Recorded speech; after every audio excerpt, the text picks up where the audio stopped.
اور پھر یہ جو فضیلت پوری رات کی اللہ تعالیٰ کی طرف سے اس لیلۃ القدر میں، یہ روزانہ بھی کسی نہ کسی درجے میں فضیلت موجود ہے.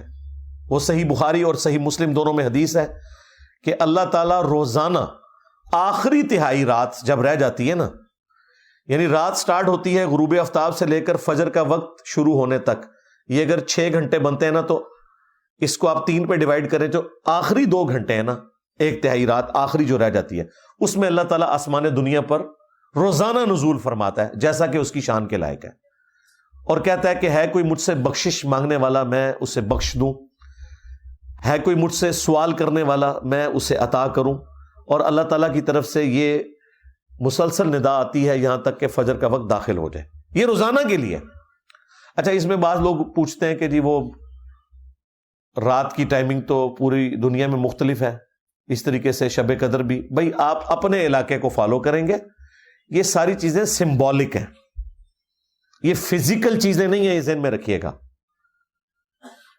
لہذا یہ کہنا کہ جی آخری تہائی رات پاکستان میں تو اس وقت ہوتی ہے تو 2 گھنٹے کا فرق تو سعودیہ کے ساتھ ہے، کیونکہ ہم GMT+5 میں ہیں اور وہ GMT+3 کے اندر ہیں، اور پھر طاق اور جفت کا بھی فرق آ جاتا ہے اگر آپ لیلۃ القدر کی بات کریں.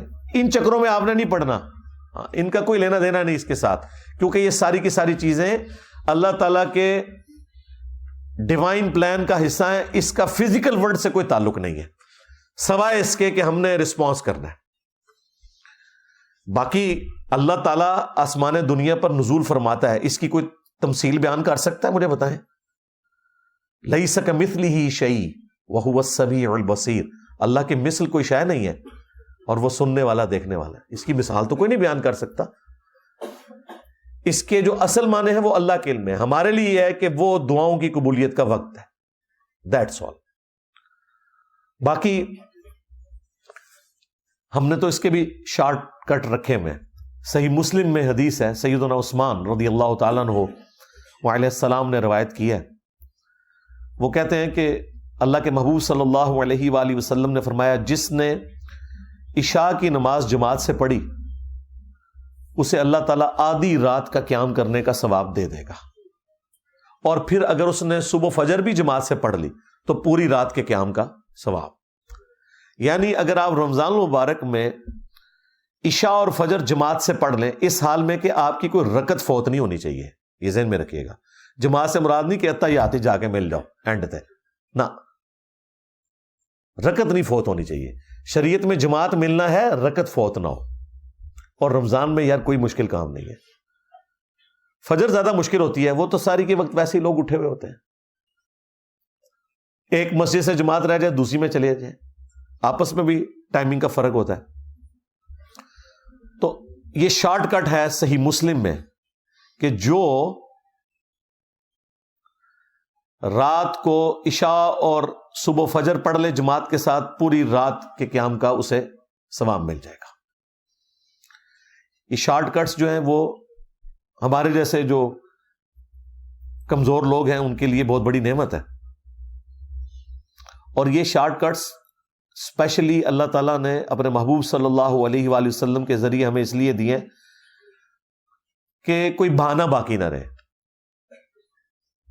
اسی طرح کا ایک شارٹ کٹ صحیح مسلم میں رپورٹ ہوا ہے.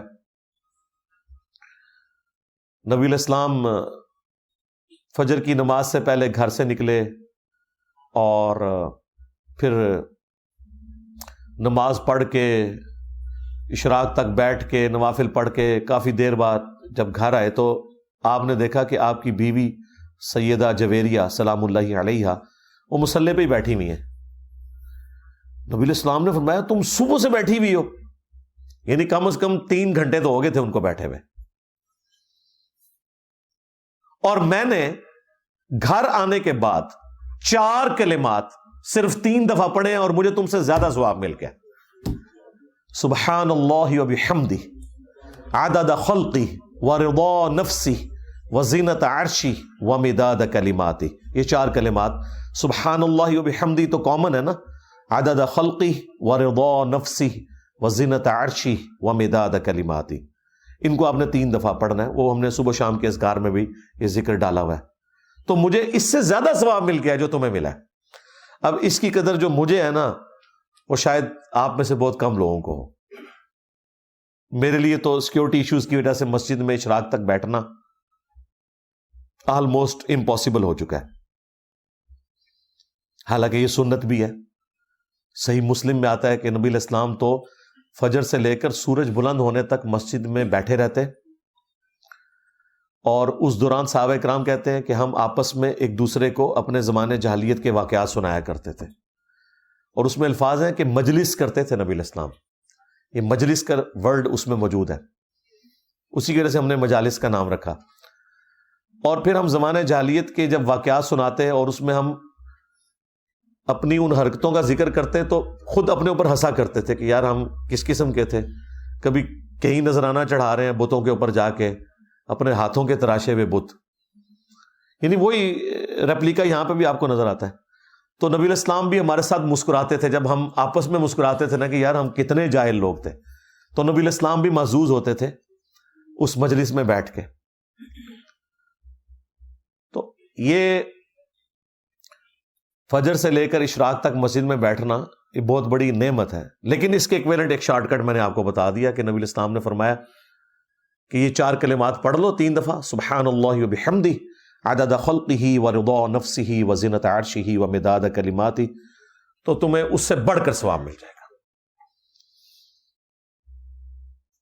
ایک اور شارٹ کٹ صحیح مسلم میں, اور یہ حدیث صرف مسلم میں نہیں ہے, یہ ترمذی میں, ابو داؤد میں, سنن نسائی میں, ابن ماجہ میں, یعنی جو اہل سنت کی مین سٹریم کی 6 کتابیں ہیں, بخاری کو چھوڑ کے باقی 5 کتابوں میں یہ حدیث موجود ہے, اور مشکات میں تو ظاہر ہے موجود ہے کہ جو شخص رمضان المبارک کے روزے رکھے اس کے بعد شوال کے مہینے میں 6 روزے رکھ لے, اسے پوری زندگی کے روزے رکھنے کا ثواب ملے گا اگر اس کی یہ روٹین رہی پورے سال کے روزے کا. 6 روزے صرف, اور وہ آپ نے پورے مہینے میں کسی بھی وقت رکھنا ہے. یہ جو پبلک میں مشہور ہے نہیں جی ایک فوراً بعد رکھ لینا چاہیے, باقی بے شک بعد میں جس طریقے سے مرضی جب مرضی رکھیں, اس مہینے کے اندر آپ نے 6 روزے پورے کرنے ہیں. بہتر تو ویسے یہ ہے کہ آپ ساتھ ہی رکھ لیں عید کے فوراً بعد, کیونکہ روٹین بنی ہوتی ہے اور وہ رکھنے آسان ہو جاتے ہیں. بعد میں جب تھوڑا سا وقت گزر جائے نا 1-1.5 ہفتہ پھر مشکل ہو جاتے ہیں. تو یہ شوال کے 6 روزے ایک شارٹ کٹ ہے پورے سال کے روزوں کا ثواب. اس طرح کے شارٹ کٹس جو ہیں ان سے نفع اٹھانا چاہیے. اور یہ شارٹ کٹس احادیث میں اس لیے رپورٹ ہوئے کہ ہر شخص کو اللہ تعالیٰ نے ایک جیسے حالات و واقعات نہیں دینے, سرکمسٹانسز ڈفرنٹ ہو سکتے ہیں کسی بندے کے, تو وہ شخص بھی محروم نہ رہ جائے. اعمال تو موجود ہیں. دیکھیں لوگ کہتے ہیں کہ زیادہ علم حاصل کریں گے تو مشکل میں پڑ جائیں گے, زیادہ علم حاصل کریں تو آپ کو دین میں آسانیاں پتہ چل جائیں گی, مشکل میں کہاں سے پڑیں گے. تو یہ کتنی بڑی آسانی ہے کہ آپ اتنا بڑی فضیلت والا کام مختصر سے عمل سے کر لیں اور آپ کو بھی اتنا ہی ثواب مل جائے. اسی طریقے سے صحیح مسلم میں حدیث ہے, تم میں سے کسی کے اندر یہ استطاعت ہے کہ وہ 1/3 قرآن پڑھ لے رات میں. صحابہ نے کہا کہ اس کی کون قدرت رکھے گا. آپ صلی اللہ علیہ وآلہ وسلم نے فرمایا کہ سورہ اخلاص پڑھ لو 1/3 قرآن کے برابر ہے, یعنی اس کا ثواب. قل هو اللہ احد اللہ الصمد لم یلد ولم یولد ولم یکن لہ کفوا احد. 1/3 قرآن کے برابر ایک دفعہ یہ سورت پڑھنے کا ثواب ہے. اور دیکھیں صحابہ کہہ رہے ہیں کہ یہ کس میں قدرت ہو سکتی ہے کہ رات میں 1/3 قرآن پڑھیں. یہ آپ کو کہتے ہیں ہمارے بزرگ 8 قرآن روزانہ پڑھتے تھے. صحابہ کرام تو 1 قرآن سے بھی عاجز ہیں. تو یہ یعنی بابوں کا دین ہے اور یہ کتابوں کا دین ہے. باقی جو شب برات کے حوالے سے ایک مشہور ترین حدیث پیش کی جاتی ہے وہ بھی میں ڈسکس کر لیتا ہوں. وہ جامع ترمذی میں ہے, سنن ابن ماجہ میں ہے, مشکات کے اندر بھی موجود ہے. اور یہ حدیث سب سے مشہور ترین حدیث ہے جس کو سارے لوگ کوٹ کر رہے ہوتے ہیں, خواہ وہ ڈاکٹر طاہر القادری صاحب ہوں, خواہ مولانا طارق جمیل صاحب ہوں, باپا جانی الیاس قادری صاحب ہوں، سب اس حدیث کو وہ کہتے ہیں جی دیکھیں جامعہ ترمذی میں یہ حدیث آئی ہوئی ہے، سنن ابن ماجہ میں آئی ہوئی ہے کہ نبی علیہ السلام ایک رات بقیع غرقد قبرستان میں چلے گئے اور سیدہ عائشہ آپ کے پیچھے چلی گئی کہ آپ علیہ السلام اچانک اٹھ کے کہاں چلے گئے. تو نبی علیہ السلام نے فرمایا کہ عائشہ تم نے گمان کیا کہ اللہ کے رسول تمہارے ساتھ کوئی خیانت کریں گے، یعنی میں کسی اور بیوی کے پاس نہیں گیا، میں تو اس رات بقیع غرقد قبرستان آیا ہوں، اور یہ آج 14 اور 15 کی جو درمیانی رات ہے شعبان المعظم کی، یہ ایسی رات ہے جس میں اللہ تعالیٰ بنی کلب جو ایک قبیلہ تھا عرب کا بہت بڑا، اس کی بکریوں کے بالوں سے بھی زیادہ لوگوں کی مغفرت کرتا ہے. تو میں اہل بقیع کے لیے دعا کرنے آیا. اچھا، یہ حدیث وہ بیان کر کے کہتے ہیں یہ مغفرت کی رات ہے. اس حدیث کے ساتھ خود لکھا ہوا ہے امام ترمذی نے کہ یہ حدیث منقطع ہے، یعنی راویوں کی ملاقات ہی نہیں ہے آپس میں. پھر تدلیس کا بھی ایشو ہے اس میں.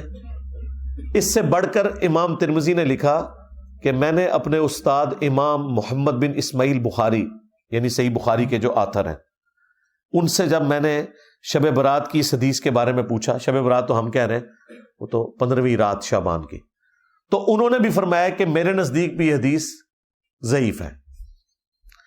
اچھا، امام ترمذی نے 7 باقاعدہ کامنٹس کیے ہوئے ہیں اس کے اوپر. اس سے بڑھ کر مشکات والوں نے جب یہ حدیث ترمذی سے لی تو انہوں نے بھی 7 امام بخاری کے کامنٹس نقل کیے جو امام ترمذی نے ان کے حوالے سے بیان کیے. اب مجھے بتائیں اس کے بعد کوئی گنجائش رہتی تھی؟ لیکن دیکھ لیں ڈٹائی ہے. ڈاکٹر طاہر القادری صاحب بھی وہ پڑھ رہے ہیں اور کہہ رہے ہیں ترمذی پڑھ رہا ہوں، ترمذی آگے بھی پڑھو نا سرکار. بس حدیث بیان کر کے نا جو اگلا حصہ تھا نا کہ جو امام ترمذی نے لکھا کہ یہ روایت درست نہیں ہے، امام بخاری بھی اسے صحیح نہیں سمجھتے، اس میں راویوں کی ملاقات ہی نہیں، منقطع ہے، وہ انہوں نے آنکھوں سے پڑھی، زبان سے نہیں پڑھی. بس اس کے بعد کتاب بند کر دی. یعنی وَأَنْتُمْ تَعْلَمُونَ، وہ جانتے تھے کہ اس میں کیا لکھا ہوا ہے، بس بیان کر دیا ڈٹائی کے ساتھ. اسی طریقے سے ایک اور حدیث پیش کی جاتی ہے سنن ابن ماجہ سے، وہ بھی مشکات میں بھی موجود ہے کہ نبی علیہ السلام نے فرمایا کہ اس مہینے میں نامہ اعمال اللہ کے حضور پیش ہوتے ہیں، رات کا قیام کرو اور دن کا روزہ رکھو. حالانکہ اس میں کذاب راوی ہے، یہ گھڑی ہوئی روایت ہے، ضعیف بھی نہیں، گھڑی ہوئی روایت ڈٹائی کے ساتھ بیان کرتے ہیں. اور یہ رات جو ہے وہ فجر کا وقت شروع ہونے تک اللہ تعالیٰ کی طرف سے خاص رحمت کی رات ہے، فرشتے نازل ہوتے ہیں، وہی جو لیلۃ القدر کے بارے میں ہے. اور وہ تو میں نے آپ کو بتایا کہ روزانہ کے لیے بھی فضیلت ہے بخاری مسلم میں کہ آخری تہائی رات جب رہ جاتی ہے تو اللہ تعالیٰ آسمان دنیا پہ نزول فرماتا ہے جیسا کہ اس کی شان کے لائق ہے، اس کی مثال نہیں بیان ہو سکتی. اور کہتا ہے کوئی مجھ سے مانگنے والا میں اسے عطا کروں، ہے کوئی بخشش مانگنے والا کہ میں اسے بخش دوں، حتیٰ کہ فجر کا وقت داخل ہو جائے. یہ روزانہ کے لیے اللہ تعالیٰ کی طرف سے ایک اسپیشل آفر ہے پوری انسانیت کے لیے کہ وہ حق قبول کر لیں.